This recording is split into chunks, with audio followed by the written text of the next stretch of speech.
Hello students, good morning students. So today we are going to continue our chapter number 2 and the name of the chapter is microorganism, friend and foe. बेटा last lecture के अंदर हमने इस chapter के अंदर हमने major group देखे थे माइक्रो ऑर्गेनिज्म के, ठीक है। माइक्रो ऑर्गेनिजम्स के हमने 5 मेजर ग्रुप्स के नेम देखे थे बेटा। कौन कौन से मेजर ग्रुप है एक बार फिर से देख लेते हैं, ठीक है। सबसे पहला हमारा bacteria, algae, fungus, protozoa and virus, ठीक है। ये 5 हमने मेजर ग्रुप्स देखे थे माइक्रो ऑर्गेनिज्म के, जिसमें से हमने बैक्टीरिया जो हमारा फर्स्ट मेजर ग्रुप है इसकी हमने स्टडी की थी बेटा, ठीक है। एक बार फिर से रिकैप कर लेते हैं। देखिए बैक्टीरियाज कैसे होते हैं बेटा, यूनिसेलुलर होते हैं। उनका मोड ऑफ न्यूट्रिशन क्या होता है बेटा, तो मोड ऑफ न्यूट्रिशन वो ऑटोट्रॉफ्स भी हो सकते हैं, मतलब they make their own food, ठीक है। वो खुद का खाना खुद बना सकते हैं and they are also heterotrophs, और वो दूसरों पे भी डिपेंड कर सकते हैं फूड के लिए, ठीक है, क्लियर। उसके बाद हमने देखा था कि जो बैक्टीरियाज हैं वो एरोबिक बैक्टीरिया, कुछ बैक्टीरियाज एरोबिक होते हैं, कुछ बैक्टीरियाज एनारोबिक होते हैं। अब एरोबिक बैक्टीरिया किसे कहते हैं बेटा, तो एरोबिक बैक्टीरिया वो बैक्टीरियाज होते हैं जो ऑक्सीजन की प्रेजेंस में अपने आप को ग्रो करते हैं, ठीक है। और एनारोबिक बैक्टीरियाज वो बैक्टीरियाज कहलाते हैं जो सर्वाइव करते हैं विदाउट ऑक्सीजन, बिना ऑक्सीजन के वो सर्वाइव करते हैं, ठीक है। हमने ये देखा था कि बैक्टीरियाज जो होते हैं उनका जो साइज होता है वो वेरी भी करता है, उनके जो शेप्स होते हैं वो भी डिफरेंट होते हैं। कुछ बैक्टीरियाज हमारे रॉड शेप के होंगे, कुछ बैक्टीरियाज हमारे कॉमा शेप के होंगे, कुछ बैक्टीरियाज हमारे स्पेरिकल शेप के होंगे और कुछ बैक्टीरियाज स्पाइरल शेप्स के भी होंगे, ठीक है। तो ये हमने बैक्टीरिया के बारे में पढ़ा था बेटा। आज हम देखेंगे हमारा जो सेकेंड मेजर ग्रुप है जो कि है एल्गी, ठीक है, इसके बारे में जानेंगे। एल्गी जो है अगर इसकी मीनिंग की बात करें तो इसका लैटिन मीनिंग जो होता है वो होता है सीवीड, ठीक है। सी वीड्स, वीड्स का मतलब क्या होता है बेटा, तो वीड्स का मतलब हमने क्रॉप वाले चैप्टर में पढ़ा है बेटा। वीड्स का मतलब होता है अनवांटेड प्लांट, ठीक है। तो algae in Latin means sea weeds and weeds का मतलब क्या होता है बेटा, अनवांटेड प्लांट्स, ठीक है। ऐसे प्लांट्स जिनको हमने ग्रो नहीं किया, ठीक है, वो ऑटोमेटिकली अपने आप ग्रो कर रहे हैं। जैसे आज आप कोई भी पौधा लगाते हैं ना, तो जब प्लांट्स लगाते हैं तो उसके आसपास में एक आध ऐसी ग्रासेस जो होती हैं वो अपने आप ग्रो कर जाती हैं, ठीक है। तो आपने उनके तो सीड्स नहीं डाले थे बट वो अपने आप ग्रो कर रही हैं, ठीक है। तो अनवांटेड प्लांट्स, जो अनडिजायरेबल प्लांट्स होते हैं उन्हीं को हम क्या कहते हैं, वीड्स कहते हैं। तो एल्गी भी इसी तरीके का एक क्या है, सीवीड, ठीक है। अब देखिए जो एल्गी है वो हमारे यूनिसेलुलर भी हो सकते हैं, some are unicellular and some are multicellular also, ठीक है। कुछ एल्गीज ऐसे होते हैं जो सिंगल सेल के होते हैं, ठीक है, सिंगल सेल यूनिसेलुलर होते हैं, और कुछ ऐसे होते हैं जो मल्टीसेलुलर है। मल्टीसेलुलर मीन्स उसकी बॉडी जो है वो मोर देन 1 सेल से मिलकर बनी है, ठीक है, क्लियर। अब देखिए they have no stem, they have no root, they have no leaves, but they contain chlorophyll, ठीक है। इसके पास जो होता है बेटा, ना तो इनके पास खुद की रूट्स होती है, रूट्स नहीं होती है, इनके स्टेम नहीं होते, इनके लीव्स नहीं होते हैं, बट दे कंटेन्स क्लोरोफिल, ठीक है, मतलब क्लोरोफिल प्रेजेंट होता है बेटा, ठीक है। और क्लोरोफिल प्रेजेंट होने की वजह से they can make their own food by the process of photosynthesis, ठीक है। और क्लोरोफिल प्रेजेंट होने की वजह से ये अपना खाना खुद फॉर्म करते हैं, ठीक है। उसके बाद देखिए एक और पॉइंट है बेटा, एक और पॉइंट क्या है, जो एल्गी हैं वो आपको कॉलोनीज में भी देखने को मिल सकते हैं, ठीक है। कॉलोनीज मतलब ये ग्रुप बनाकर भी रहते हैं, ठीक है, और ये फिलामेंटस फॉर्म में भी देखने को मिल सकते हैं और ये सेपरेट भी देखने को मिल सकते हैं, ठीक है। दोनों तरीके से देखने को मिल सकते हैं, या तो ये कॉलोनी बना के रहेंगे, ग्रुप बना के रहेंगे, और या फिर ये सेपरेट भी रहेंगे और फिलामेंटस फॉर्म में भी देखने को मिलेंगे, ठीक है। उसके बाद देखिए एग्जाम्पल, देखिए एग्जाम्पल है आपका वॉलवॉक्स, ठीक है। वॉलवॉक्स जो है वो एक कॉलोनियल एल्गी है, ठीक है, मतलब वॉलवॉक्स जो है वो कॉलोनीज बनाकर रहता है, ठीक है। उसके बाद सेकंड है स्पाइरोगायरा, स्पाइरोगायरा जो है वो फिलामेंटस है बेटा, ठीक है। तो ये 2 एग्जाम्पल्स है हमारे एल्गी के। थर्ड हम देखते हैं, थर्ड जो हमारा मेजर ग्रुप है फंगी। फंगी के क्या क्या कैरेक्टर्स होते हैं बेटा, तो सबसे पहला कैरेक्टर ये है कि फंगी के अंदर क्लोरोफिल प्रेजेंट नहीं होता है बेटा, ठीक है। जिस तरीके से एल्गी के अंदर क्लोरोफिल प्रेजेंट था, फंगस में क्लोरोफिल प्रेजेंट नहीं होता है, जिसकी वजह से ये अपना खाना खुद नहीं बना सकता है, ठीक है। सो फंगस के अंदर क्लोरोफिल एब्सेंट होता है बेटा, ठीक है। सेकेंड थिंग कि फंगस ग्रो कहाँ करता है, तो फंगस ग्रो करता है mainly moist, warm and dark conditions में, ठीक है। So fungus grow in a dark moist conditions, ठीक है, and warm conditions also, clear. अब देखिए जो फंगस जब अपना खाना खुद नहीं बनाएगा तो वो दूसरों पे डिपेंड करेगा अपने फूड के लिए, ठीक है।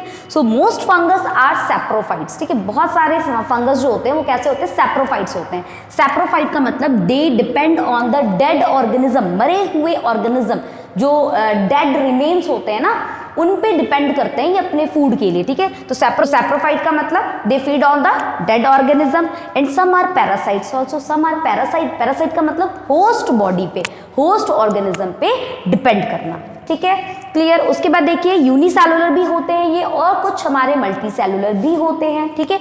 कुछ फंगस यूनिसेलुलर होंगे और कुछ फंगस मल्टी सेलुलर भी होंगे। अब एग्जाम्पल में देख लीजिए कौन कौन से एग्जाम्पल्स हैं। ईस्ट, ठीक है, मोल्ड्स, मशरूम, ठीक है, पेनिसिलियम, ये सारे एग्जाम्पल हैं किसके, फंगस के, ठीक है। मशरूम जो है बेटा वो एक मल्टी सेलुलर फंगस है, ठीक है। आपने मोल्ड देखा भी होगा, मोल्ड कहाँ देखा बेटा, आपने देखा होगा ब्रेड के ऊपर ऐसे ग्रीन, जब आप ब्रेड को छोड़ देते हो 2-3 दिन खुला छोड़ देते हो ना, तो ब्रेड के ऊपर ऐसे ग्रीन कलर की ना एक लेयर बन जाती है बेटा, ठीक है, जाली जैसी बन जाती है। वो क्या होता है, वो हमारे मोल्ड है, ठीक है, वो फंगस है। कहते हैं ना कि फंगस लग गया, अचार में भी देखा होगा पिकल्स में फंगस लग जाता है व्हाइट कलर का, ठीक है। तो ये हो गया हमारा फंगस। उसके बाद देखिए फोर्थ हमारा जो है वो प्रोटोजोआ। अब प्रोटोजोआ क्या है बेटा, तो प्रोटोजोआ जो होते हैं ना, प्रोटोजोआ जो है इसका मीनिंग क्या है, फर्स्ट एनिमल। प्रोटोजोआ का मीनिंग क्या है, फर्स्ट एनिमल, ठीक है। प्रोटोजोआ यूनिसेलुलर होते हैं, सारे सिंगल सेल के बने होते हैं, ठीक है। ये मेनली कहाँ फाउंड होते हैं, तो found in pond, river, sea etcetera, ठीक है। मतलब फ्रेश वाटर जहाँ होता है ना वहाँ पे ये फाउंड होते हैं, ठीक है। उसके बाद ये they are saprophytic and parasitic also, ये भी डेड रिमेन्स ऑफ ऑर्गेनिज्म पे डिपेंड करते हैं, ठीक है, अपने फूड के लिए। और पैरासाइट मतलब होस्ट बॉडी पे भी डिपेंड करते हैं, ठीक है। एग्जाम्पल क्या है, अमीबा, पैरामीशियम, ठीक है, ये एग्जाम्पल्स है। अभी देखिए इसके अंदर ना एक एक्सेप्शन भी है बेटा। एक्सेप्शन क्या है ना कि प्रोटोजोआज में से एक यूग्लिना एक ऐसा प्रोटोजोआ है, यूग्लिना एक ऐसा प्रोटोजोआ है जो कि उनकी बॉडी में क्लोरोफिल पाया जाता है, ठीक है। क्लोरोफिल कंसिस्ट होता है जिसकी वजह से वो अपना खाना खुद बनाता है, ठीक है। यूग्लिना के अलावा और किसी में भी क्लोरोफिल प्रेजेंट नहीं होता है बेटा, ठीक है। तो ये ध्यान रखना है आपको, एक्सेप्शन याद रखना है कि यूग्लिना जो है वो एक ऐसा प्रोटोजोआ है, दे कंटेन अ क्लोरोफिल, ठीक है, क्लोरोफिल कंटेन करता है जिसकी वजह से वो अपना खाना खुद फॉर्म कर लेता है।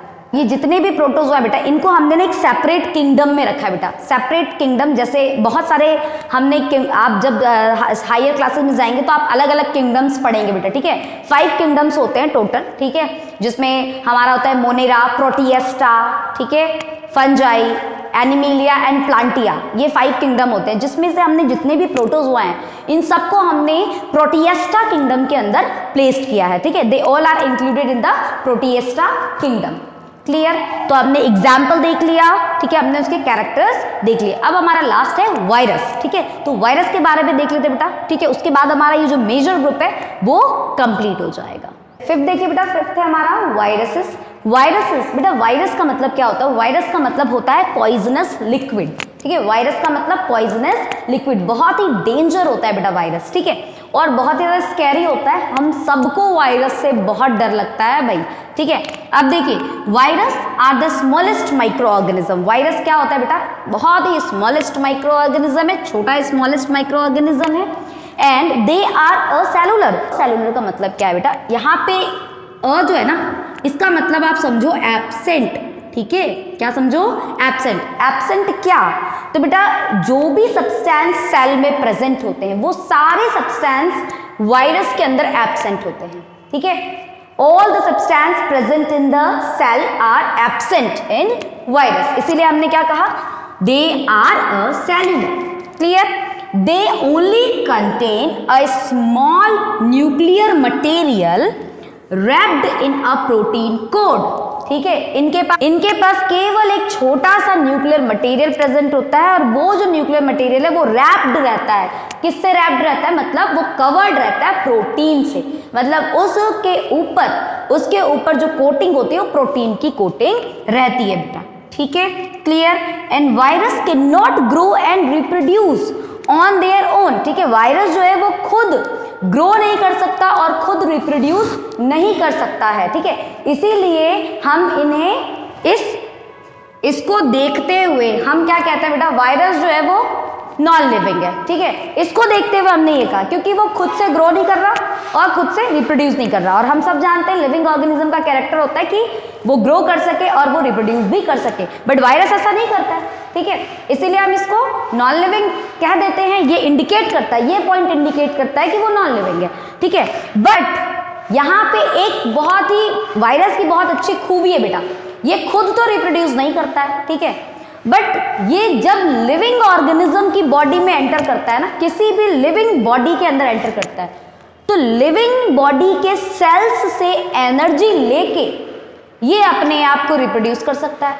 मतलब हमें ये समझ नहीं आया कि अब हम वायरस को क्या कहें, क्या इसे लिविंग कहें या नॉन लिविंग कहें, क्योंकि ये जब बाहर है बॉडी से, लिविंग बॉडी से बाहर है, तब तो ये बिल्कुल ही इनएक्टिव फॉर्म में रहता है, डेड होता है, क्योंकि ये ना ग्रो करता है ना ये रिप्रोड्यूस करता है। बट जैसे ही ये लिविंग बॉडी के अंदर एंटर करता है, किसी भी लिविंग बॉडी के अंदर एंटर करता है, तो उनके सेल्स से एनर्जी लेता है और उनके सेल्स से एनर्जी लेकर ये अपने आप को एक्टिव कर देता है, मतलब अपने आप को रिप्रोड्यूस करना स्टार्ट कर देता है, तब तो इसे लिविंग भी कहेंगे, ठीक है। इसीलिए virus are said to be a connecting link. Virus क्या है? एक कनेक्टिंग लिंक है बेटा, किसके बीच में? Non living things and living things. Living and non living things, इन दोनों के बीच का कनेक्शन है, एक कनेक्टिंग लिंक है, और ये सेल थ्योरी का ये एक्सेप्शन है बेटा, ठीक है। हम जो भी सेल थ्योरी पढ़ते हैं उनका जो एक्सेप्शन है वो क्या है? वायरस, ठीक है, क्लियर। क्योंकि वायरस के अंदर कोई भी सेल के अंदर जो भी मटेरियल प्रेजेंट होते हैं वो कोई भी मटेरियल यहाँ पे नहीं प्रेजेंट होता है, ठीक है, असेलुलर होता है ये, ओके। इसके पास केवल एक न्यूक्लियर मटेरियल होता है जो कि रैप्ड रहता है, मतलब कवर्ड रहता है प्रोटीन से, ठीक है, क्लियर। तो वायरस समझ में आया, वायरस क्या है, ठीक है। Virus is the connecting link between the living and non living things. तो देखिए बेटा, ये हमने 5 मेजर ग्रुप्स कंप्लीट किए। अब हम नेक्स्ट क्लास में देखेंगे यूजफुल माइक्रो ऑर्गेनिजम्स के बारे में, ठीक है, मतलब कौन कौन से माइक्रो ऑर्गेनिज्म हमारे लिए फायदेमंद होते हैं और किस तरीके से फायदेमंद होते हैं, ठीक है। इस चीज के बारे में हम समझेंगे नेक्स्ट क्लास में, ओके।